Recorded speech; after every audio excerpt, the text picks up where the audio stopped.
Namaste. So we enter into chapter 20, which is equality and knowledge. The Gita and Sri Aurobindo in his yoga, they stress on equality as the foundation. So it is the foundation for both works and knowledge. So works, as we know, in the Gita, in the context of the Gita, the time of the Gita, when Shri Krishna uses the word yoga, he is not referring to Patanjali's yoga. Patanjali is not in the picture. He is referring to Karma Yoga. That's what we have seen. Whenever he uses the word yoga, so he is referring to Karma Yoga. When he says yoga karmashu kausalam, he is referring to Karma Yoga. And he is expounding what Karma Yoga is. So why I am saying this? Because nowadays, either we talk about Raj Yoga or Hatha Yoga or Patanjali Yoga when we talk of yoga. But in the Gita, yoga means karma, through the path of karma, not synonymous with karma. How through the path of karma we can arrive at yoga, and for that equality is important. Because if we don't have equality, it is basic common sense. Then if we have preferences for some works and not for other works, then we cannot discover the divine presence which is in all. As we were reading the other day, in the shock of the star and in the grain of sand, Samam Brahmam, he is equally present. So the moment we begin to make preferences, and that's why very often in yoga practices, a basic training which is given to people is in this spirit of equality. And that's why when people went to mother, the mother would give them a work. And sometimes they would feel this is not a work suited to my whatever they thought, temperament or capacity, what I have been trained in. A lot of people do this, they write, they say, I want to come to the ashram and teach in the school. So, because they are teachers outside, and you have to tell them you have to become a student who has no idea about knowledge, and you have to grow first in knowledge, then teaching is a different matter altogether. Whatever work the mother gives, that is yoga. So if we don't have the equality, we will constantly be struggling within that this is not the work that I am meant to do. And then we not only not enjoy the work and the whole process of growth, we are not able to discover the divine in all, which is an important, without which we cannot undertake the work. Now the moment we say that discovering the divine in all, there is a problem. The problem is, are we supposed to treat everyone with an equal mind, equal soul? The Gita says, yes, you have to be equal souled. Then how do I act at all? If I see the Pandit and the cow and the elephant and the gold and the dust and the clay, Sama losta kanchana, Pandit gava hastini. That's how the Gita puts it. So how do we act? Does it mean somebody gives gold to me and I just value it like dust and throw it anywhere? What does it mean? Because how do I act in the world? So to act in the world we need knowledge. We can't act without that. Otherwise we'll just become a witness. So therein we see the significance of equality vis-a-vis knowledge. So equality for works is important, but how to act in the world which is full of varieties, variations, we need knowledge. How does equality lead to knowledge? Again, we see that because what we call as knowledge are all our opinions, informations, ideas picked up from here, there, everywhere. So nowadays there is a trend, some people ask, they say, okay, so you mean that by freedom, it means non-conformity to anything. So I said, it means non-conformity means attachment to non-conformity. You have to be free from all these ideas which are circulating around. Because knowledge starts with humility. So when the mind is free of all these conceptions, all, including our highest conceptions, God is this, God is that, all these conceptions, then an inner door opens by the divine grace. It cannot open by effort, and knowledge begins to pour in. And this knowledge is very different from intellectual knowledge and WhatsApp knowledge and informational knowledge and reading of books, because it is always fresh. It is not like today we read a book and then forever we say, no, no, this is written in the book. But the Gita liberates us from being the people of the book, if you want to put it. We are not people of a book, we are people of God. That's how Sri Aurobindo says we are not the sadhaka of a book or many books, but the sadhaka of the infinite. That's why the Gita reminds us, and Sri Aurobindo reminds us, Sabda Brahmati Vartate. So the scripture is helpful, but it itself can bound us. The scripture is helpful because when we practice it, it can lead us to that state of utter freedom where no scripture is needed. When whatever one does, whichever way one does, wherever one is, it's a God-driven action. Some people say, oh, whatever one does, yes, but you will be driven by the divine will. You don't have to worry, because again the mental yardstick, oh, then you can do anything. No, you can't do anything. You will do what God demands of you. Which to the outer eyes may look morally correct, wrong, whatever our assessment may be. Arjuna has been asked to do this Ghoram Karma. Or it may look very different from the human assessment. It's a God-driven action based on God knowledge. And this knowledge, as the Gita puts it, burns away all karma. So how does it burn away all karma? The Gita in fact describes in the image of the Veda that they are like waters. We remember the story of Hercules. Hercules is asked to clean the Aegean stables. So Aegean stable has 1,000 horses. One of the 7 difficult tasks for Hercules. So how do you clean a stable? By the time you read the 1,000th horse, or much before that, the first horses started dirting it again. So what does Hercules do? He sees a nearby stream and builds a canal from the stream to this place with a kind of a entry closing mechanism. So what he does is he doesn't clean one by one. When this time, he just opens the door and that water comes, rushes and cleans the whole stable. It's a very well-known phrase. Cleaning the Aegean stables is a near impossible task. So what happens to the God lover, God seeker who is practicing sincerely Karma Yoga as expounded in the Gita and on the basis of foundation of equality, that the works are, the person no more feels claim to that work. He is no more the claimant to a throne or to a position or to anything. He is there acting because God has so appointed him, and he will be equally fine if tomorrow he goes away from there, because he is not working for himself but for God. So then what happens? One is free from the sense of the doer.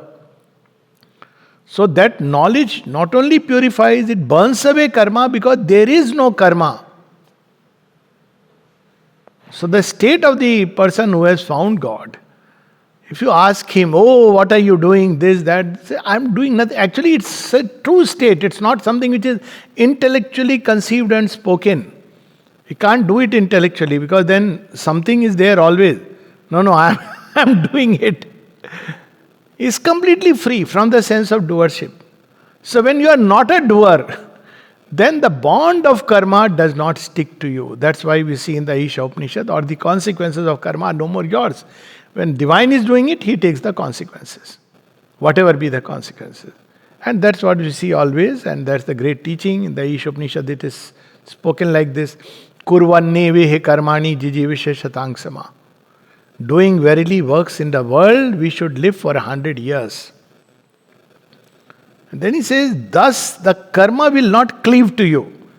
But the basis of doing this action is in the previous phrase. Ishavasyamidam sarvam yat kincha jagatyam jagat. So when we do action, completely dedicating it to God, all actions, and this dedication is not an outer thing that I close my eyes, we close our eyes and say a mantra. It is an inner, sometimes people expect that. Someone once told me in one of the talks, sir, everything is fine, wonderful, but it will be so nice if you start your talk with Hari Om.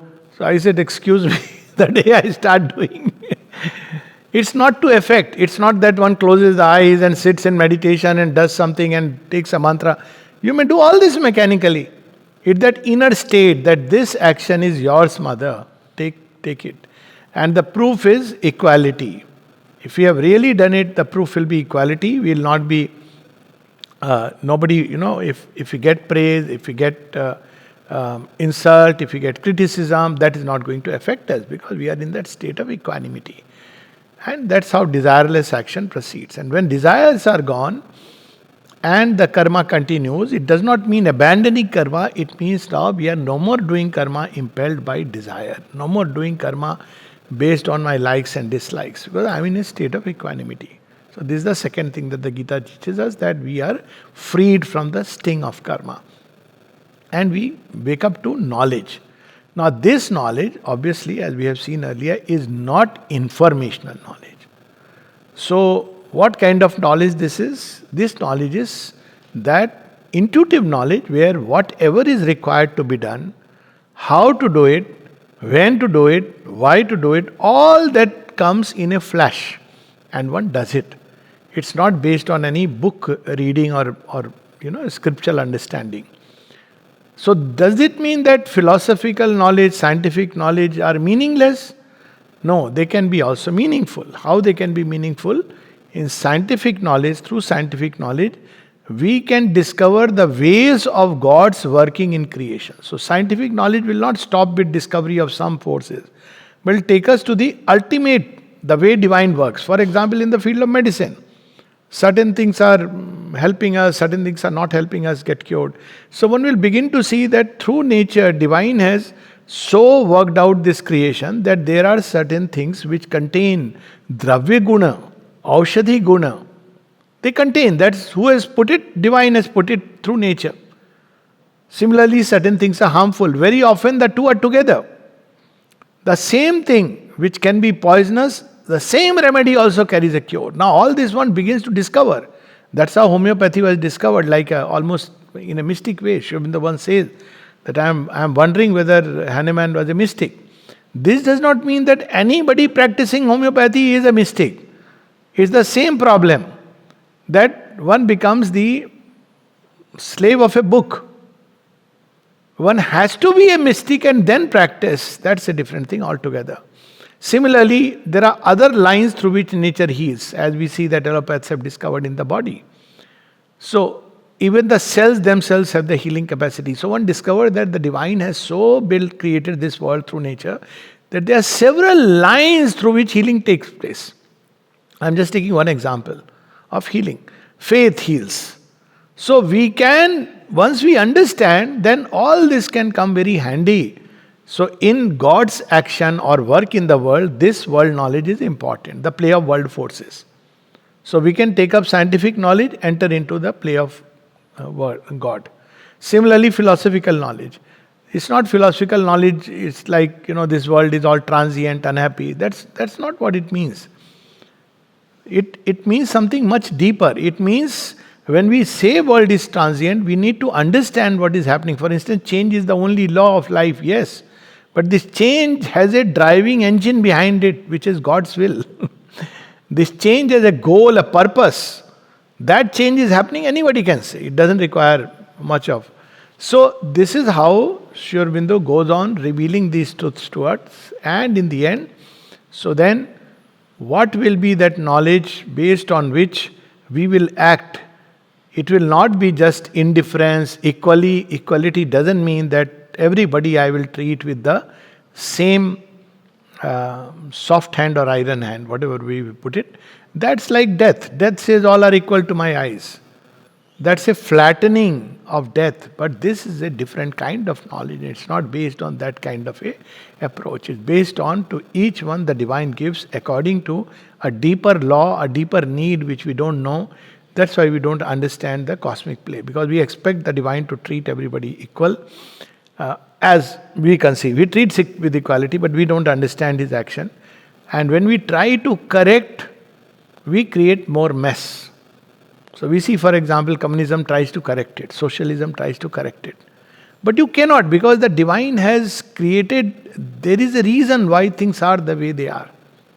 If God wanted everybody should be equal, with equal money, equal knowledge, equal this thing, then he could have made it, that world. But he has not made it like that. Now we are not talking of what is the secret. Let that secret be for another time. But there is a reason why the world is the way it is. First we should understand it. Then we can act to change. But before we act to change, we must understand the play. Otherwise we will make it more miserable, as we see is happening today, and create more confusion. This is the background of this chapter, Equality and Knowledge. And then we read some very, very beautiful lines. It's chapter 20.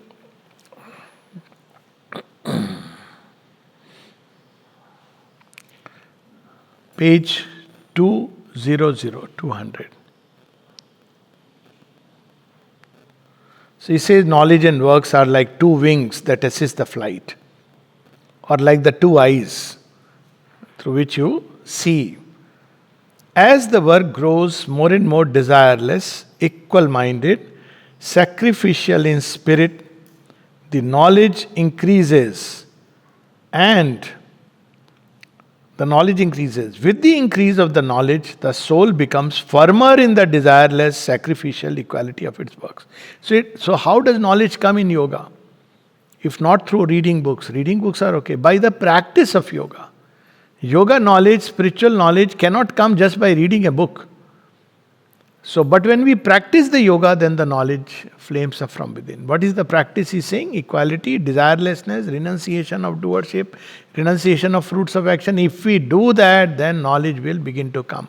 As knowledge comes, automatically we grow in equality and desirelessness, because then we become aware that why this is a practice which is enjoined upon us.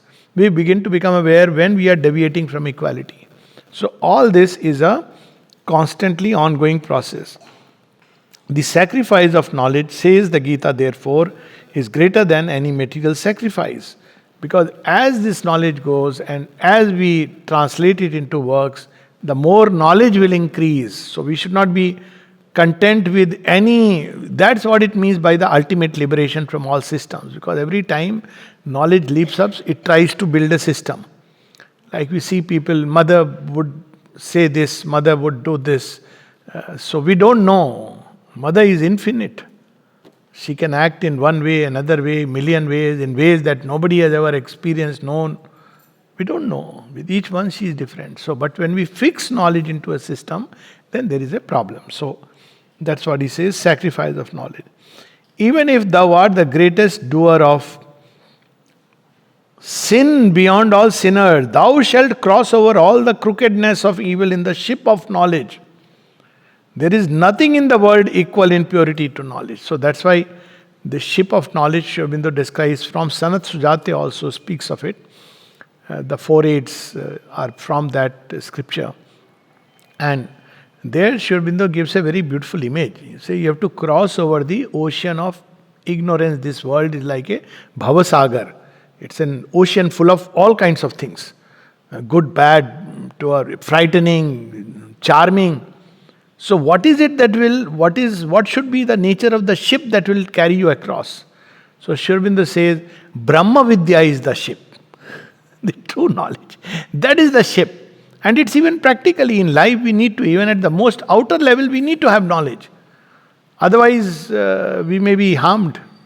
So that knowledge is Brahma Vidya, and which will help us cross the Bhavasagar, the ocean of life, full of all kinds of challenges. And then the compass is faith. Faith is the sure compass. So if faith is dimmed, that means perhaps I am going in a wrong direction. Faith is the compass, he says. And then what is the power which is powering the ship and which is carrying it across? He says that power is Shakti, the divine mother's force. That is driving the ship. So faith is the compass, the power is Shakti, and the ship is Brahma Vidya. So, they who have it will cross, regardless of anything. By knowledge, desire and its firstborn child, sin, are destroyed. So, sin is not about the action. Sin is about the motive, the inner state. So, when Arjuna is asked to kill, it is not a sin. The motive is simply fulfilling God's will. That's for him, that's the only motive. But it doesn't mean that somebody else who starts killing based on the Gita is free from that. No, because he is doing it probably from a selfish motive, for some gain or some desire. So this is how the liberated man is able to do works as a sacrifice because he is freed from attachment through his mind, heart and spirit, being firmly founded in self-knowledge. So this is the basis. And what is how this yoga is done? The yoga, next page 201. Before that, there is a beautiful line on top, page 201. As a fire kindled turns to ashes its fuel, so the fire of knowledge turns all works to ashes. And of course, he clarifies turning all works to ashes does not mean you don't do any action, but all consequences, all its repercussions are gone. Because now it's no more you, it's the divine who is doing it. But there are people who have theories. I've heard that Shri Krishna and Arjun, they are both gone to hell, some seventh hell. I heard this fantastic story from some moralist who belonged to a certain religion. I am not going to name the religion, but no, they did something sinful, so they are in hell. I said, maybe your part that they are in hell may be true, but not for the reason you allude to it. They said, why? What do you mean? I said, see, who can go to hell? Who is always full of delight? So Krishna and Arjuna may well be in hell because they want to transform hell, not because of any sins. So here it is that it's all burnt away by knowledge. The yoga of works is, few lines below, we have seen the offering of all action to the Lord, which induces as its culmination an inner and not an outer, a spiritual, not a physical giving up of works into the Brahman. So it's so simple, this yoga is, if you really look at it. We have to just keep on offering to the Mother, sincere offering, and the sign of that sincere offering will be that the works are no more us, the results, the fruits are no more ours, and that's the inner test because nobody may know outside. And then when we proceed like that, knowledge will flame up from inside. It's like a fire which will automatically spring and grow as we keep on offering the works. And as the fire grows, it burns away all karma, ego, desires, everything, and with it suffering. So that's how one grows in equality. So, page 203. So what is the sign that we have grown in equality? Very interesting. Third line from above. The Lord in our hearts is in the ignorance also the cause of our actions, but through His Maya. It's like we are far away from the sun and there are several layers in between. Yet it is the sun which is working upon us. It's the rays coming filtered. Through the egoism of our lower nature, which creates the tangled web of our actions and brings back upon our egoism the recoil of their tangled reactions, affecting us inwardly as sin and virtue, affecting us outwardly as suffering and pleasure, evil fortune and good fortune, the great chain of karma. So when we are doing it with the sense that I am the doer, and obviously we cannot fool the divine, should be very clear. We know inside whether we are doing it as a doer, with the sense of doer, or as dedication to the divine. Then we get through the consequences. We can't help it because the sense of egoism of the doer is there. But when we have done it, because even there it's the divine who is acting. So this idea that God is doing some things and other things are done by us, this is fallacious. Even there the divine is doing, but through the lower nature, so it's a distorted action. So our will, our egoism is distorting the direct transmission of the truth of God. And that's why many times we'll see that people start a great action.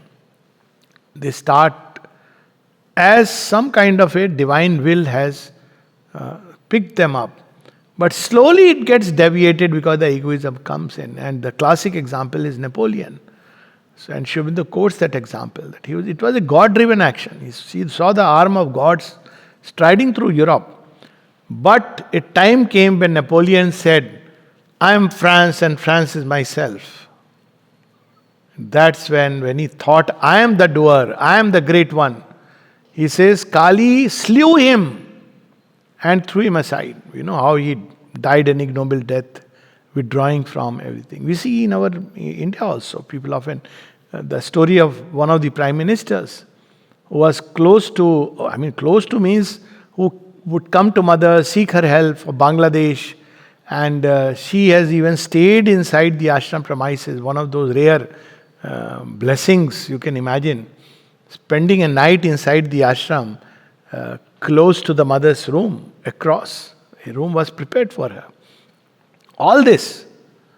But a time came when this egoism, particularly in those who are used as instruments by the divine, it can be very dangerous.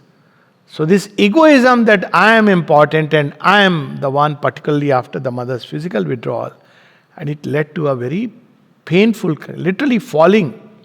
Because when you do that, then you should be careful that it's all the divine grace, it's all the divine mother's grace, nothing else. I'm not a doer. So that's where one has to be so careful, especially those who become instruments of the divine. Because the same action, the divine will, but the lower nature immediately distorts it. I am the one who is the claimant. I am the one who is, one starts taking all the praise and everything, and then it deviates. So Sri Aurobindo is cautioning us. When we are freed by knowledge, the Lord, no longer hidden in our hearts, but manifest as our Supreme Self, takes up our works and uses us as faultless instruments, nimitta matra, for the helping of the world. So it's no more for myself, for my power, especially wherever thrones are concerned, power position is concerned. The asura is very close. And it can immediately sit into the head and say, you are the person who is important. And the whole thing can be very dangerous. Knowledge here in the buddhi reflected as equality in the temperament. Above, on a higher plane of consciousness, knowledge as the light of the being, equality as the stuff of the nature. So this is the... And then he says, clarifies, it's not about intellectual knowledge and philosophical knowledge. And yet they serve a purpose. So that we'll read a little bit about scientific, psychological, philosophical knowledge. These two, no doubt, help us to grow. But only in the beginning, not in the being. So they may help us. Supposing one is into understanding healing process, suddenly you may hit upon a jackpot. Oh, it is the divine who heals. Oh, it is faith that is important. Oh, it is grace that heals. That's a great discovery. You have entered a very wide space through that door. So that's why very often people ask, about healing practice and all. You lose interest because you realize it's not that. It is the grace which is healing. And obviously you can't just say that grace is healing. So you can see the working of the grace through all these means. But at the end it is the grace, in the beginning it is the grace. And if you lose sight of that, if you think the man behind, he is the healer, he is the big man, and the medicines he is using, there are some great discoveries, or the method he is using, whatever be the method, then you have deviated that original truth. So they can help, but only in the beginning. They enter into the definition of yogic knowledge only when we use them as aids to know the Supreme, the Self, the Divine. Scientific knowledge, when we can get through the veil of processes and phenomenon and see the one reality behind which explains them all. Not this, that, but when we can pierce through it, anything we pierce, go to the end, one will discover the divine. And that way it can help, but not more than that. Psychological knowledge, when we use it to know ourselves and to distinguish the lower from the higher, so that this we may renounce and into that we may grow. So psychological knowledge will make us aware that all this we talk about, processes, ways, and understanding the human mind is within the limits. Psychological knowledge as it stands today cannot tell us about the soul and about God or the way to reach. It doesn't cover that. So when we understand the difference and we understand the limitations, it can help us open a greater door.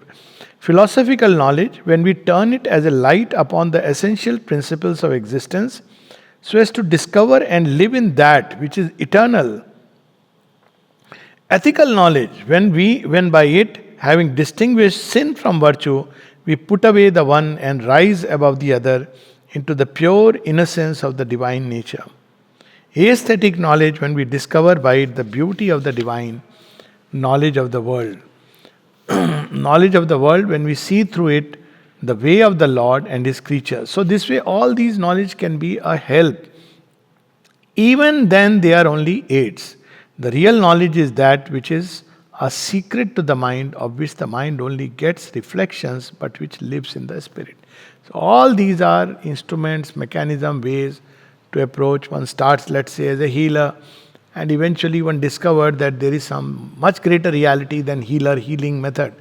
Then one has to abandon it and go there and wait till one discovered the whole thing. Or while doing the works, by abandoning means, instead of getting stuck to that as one has received, one keeps on practicing Nishkam Karma and equality till the true knowledge comes in and starts pouring. And when the true knowledge comes, perhaps there is no process. The divine can use any process. You pick up an allopathy drug and you give it. And it helps. Because there is one line the divine is using and the person has faith in that. You pick up a homeopathy and give it helps. All antagonism goes away. Some people are there who come to the ashram dispensary and they say, we want medicine only from here.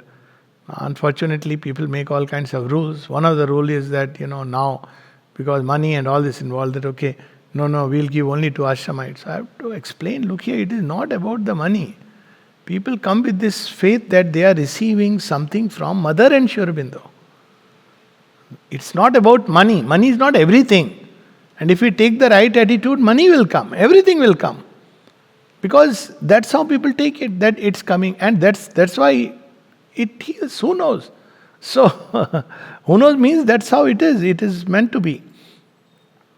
So, the Gita describes that this true self-knowledge, true knowledge is to be found within us. And page 204, somewhere in the middle, to get this other knowledge. So there is a knowledge which can come from the senses. It is only of the supreme knowledge that this can altogether be said, that it grows within. The knowledge which the intellect of man amasses is gathered laboriously by the senses and the reason from outside. To get this other knowledge, self-existent, intuitive, self-experiencing, self-revealing, we must have conquered and controlled our mind and senses. So take for example Auroville or ashram. So if you ask outer knowledge, so people will describe what Auroville is, when it was started, when mother conceived. One can go still backward, when mother conceived it, or one can go far back in times and one can go on. Then one can describe the department, then one can describe the upheavals, then one can describe the present imbroglio, so and so. But what is really Auroville and ashram? They are manifestations of the mother's love. Finished. And look at it like that, then the whole perspective changes. Why? Because then in action we should try to embody her consciousness and not go by our mental conceptions. Because it's an expression of her, so we should unite with her and let her flow and work through us.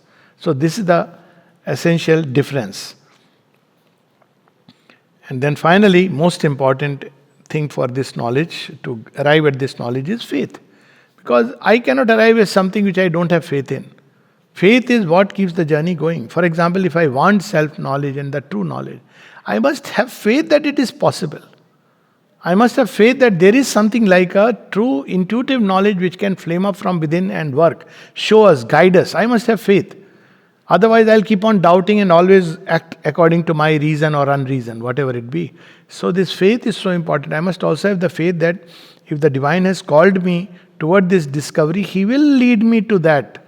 I must have the faith that all of us are fundamentally capable of discovering it. I must have the faith that the path which I am traveling based on whatever I have understood today, it will lead me to that. It will lead me through this journey. Now, if this faith is missing, then obviously one doesn't take a step forward. So this is why faith is important. Finally, we must have a faith which no intellectual doubt can be allowed to disturb. Shraddhavan labhate jnanam. The ignorant who has not faith, the soul of doubt, goeth to perdition. Neither this world, nor the supreme world, nor any happiness is for the soul full of doubts. So that's why it is important. Doubt has its utility in lower nature in our seeking. If I see a rope, if I see a snake and I think it is a rope, it is good to doubt. Am I before you pick it up? So in lower nature, because knowledge is not, we have not arrived at finality. Therefore, we have to proceed by doubt, because we have not discovered the ultimate truth. But there is something called as an ultimate reality, and when you discover it, and if you are on that path, then it's not doubt but a seeking. So, if I don't understand, for example, then how do I proceed? Not through the doubt, but by increasing the aspiration. By growing from knowledge to greater knowledge. This is the process. That's what Sri Aurobindo reveals to us, page 205, because initially it will all be mixed. Whatever incompleteness there is in the knowledge attained, that means the true knowledge now he's speaking of, it must be got rid of, not by questioning in its roots what has already been realized, but by proceeding to further and more complete realization through a deeper, higher and wider living in the spirit. So supposing I am not able to arrive at that, I have only glimpses. So people begin to doubt the path, they begin to doubt the guru, they begin to doubt the possibility. That's not the way. The way is, what is insincere in me? What is it that has yet kept hold of itself? What is not quite right in my practice? And when one rectifies it, then a greater knowledge comes. That is the path. Whereas doubt means, if I have not had any experience, that means this path is not correct, or the teachings are not right, teachings are not true. Probably I have not tried sincerely enough. So that's what Sri Aurobindo is revealing to us. And what is not yet realized must be prepared for by faith, not by skeptical questioning, which is evident. And people want to sometimes realize the last point, yoga of the cells and physical transformations. So they take either of the two approaches. Either it doesn't exist, or prematurely they start, I must have the yoga of the physical transformation. But there is a journey. And this journey has to be taken step by step. There is a path. And you can't leap and reach there when we are not even here.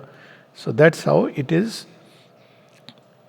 It is not a truth which has to be proved, but a truth which has to be lived inwardly, a greater reality into which we have to grow. So this is how the yoga proceeds. And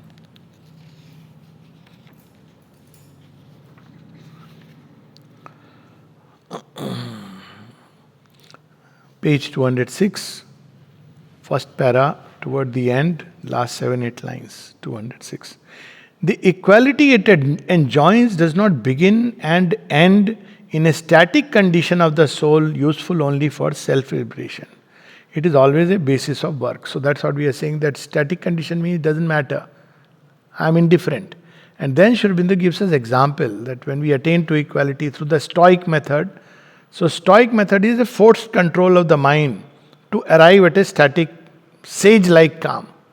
Whatever happens, I'll endure. But that's not what Gita is saying, because it's not a sage-like calm by some difficulty, but it is the natural state, a child soul, natural state of inner felicity and peace which comes by living in the divine. So that mastery becomes natural. It is not something which is done by the power of the mind. Similarly, the philosophic indifference changes into udasinta. Philosophical indifference is, oh, this people are what they are, and be indifferent. Then one begins to become cold, aloof. But udasinta is one looks at the lower nature, laughs at it when people are indulging in it, and also leans down out of love.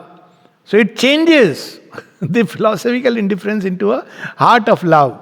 Because one sees like children dirting themselves, and one goes and 100 times, because there is no more that feeling of superiority, of philosophical superiority.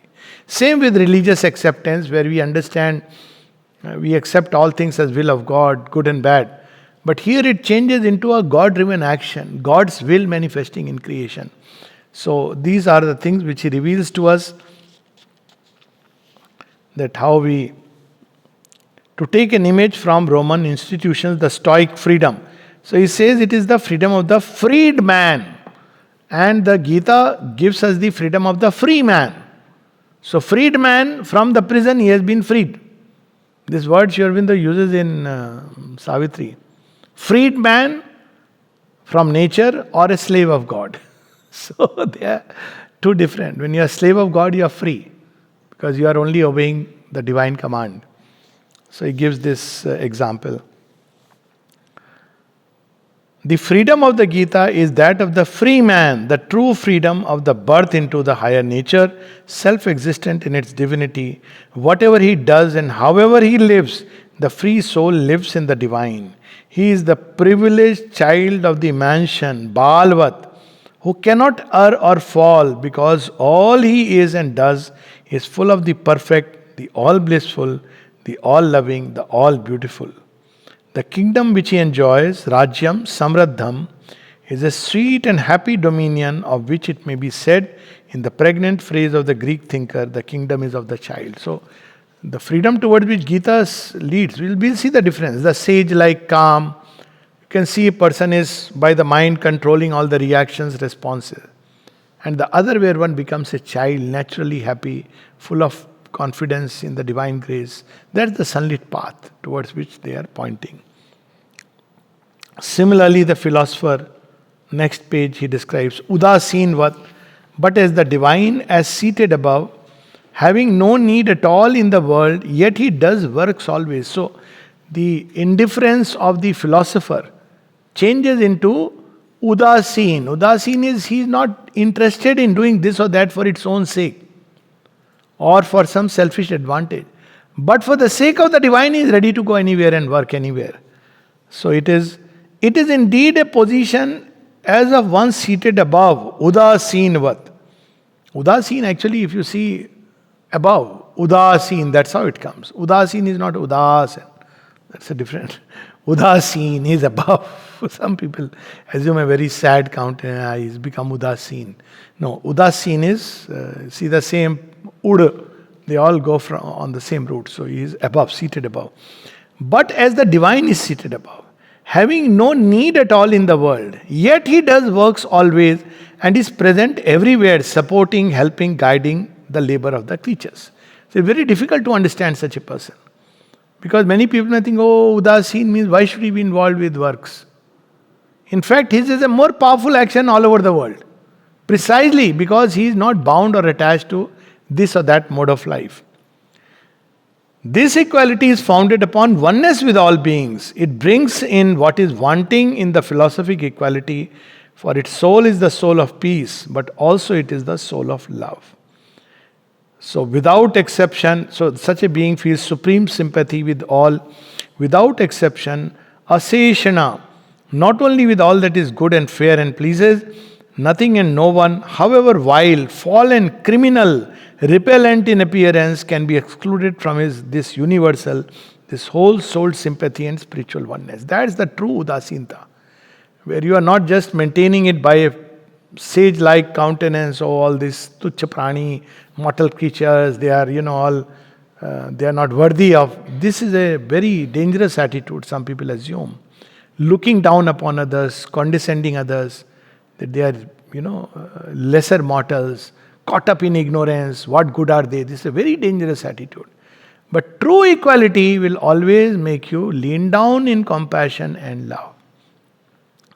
And that will not disturb your Udasinta. You will not be interested in the world for its own sake or for any selfishness, because you are driven by the divine.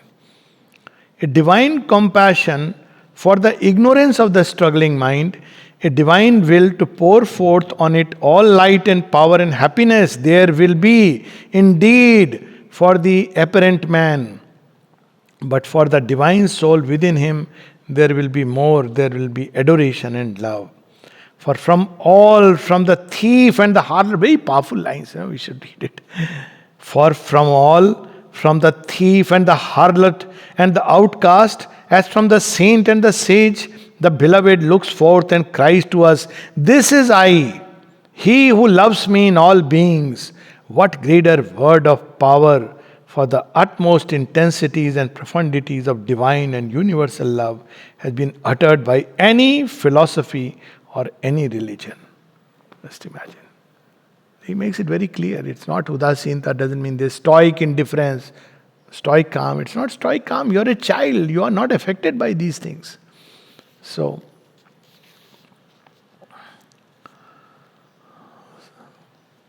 again he speaks of the resignation of the religious resignation, but there on page 209 it says, there also a change comes.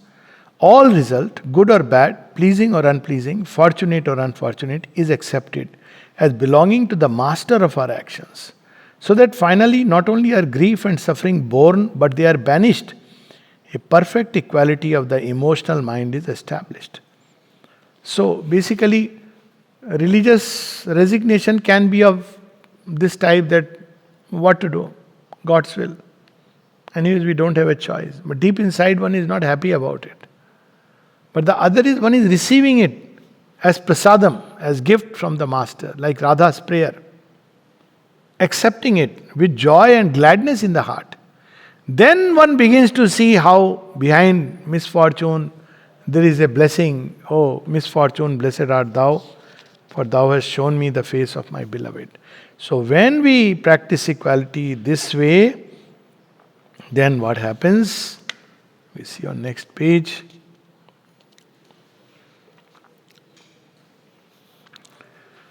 Page 210, that all our personal will, instead of being diverted into egoistic satisfaction, turns towards the fulfillment of the divine will. Our will is not banished, it becomes one with the divine will.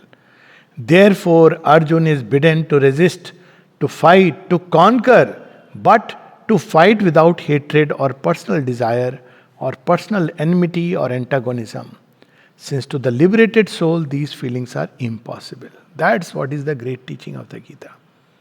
Not to act for any personal purposes, selfish action, but being impelled by the divine movement within. To act for the Lok Sangraha, impersonally, for the keeping and leading of the peoples on the path to the divine goal, is a rule which rises necessarily from the oneness of the soul with the divine, the universal being, since that is the whole sense and drift of the universal action. Nor does it conflict with our oneness with all beings, even those who present themselves here as opponents and enemies, because here Arjuna is being asked to slay. How can we understand that? So Sri Aurobindo explains, for the divine goal is their goal also, since it is the secret aim of all, even of those whose outward minds, misled by ignorance and egoism, would wander from the path and resist the impulsion. Resistance and defeat are the best outward service that can be done to them. Just imagine. So this is how the Uddhar idea comes. Because they are also, the soul is suffering inside, stifled in a body. So all this one begins to see, for the soul, oneness with all, for the heart, calm universal love, sympathy, compassion, but for the hands, freedom to work out impersonally the good, not of this or that person only, without regard to or to the detriment of the divine plan, but the purpose of the creation, the progressing welfare and salvation of men, the total good of all existences. So this is where we can stop. We can read this last line. To be made oneself with God above, and God in man, and God in the world is the sense of liberation and the secret of perfection. This is how this chapter closes. Wonderful chapter which reconciles knowledge and works on the basis of equality, and how this principle of equality will lead us to knowledge and also more powerful God-driven works in the world. Okay. Thank you. We'll meet next week. Yeah.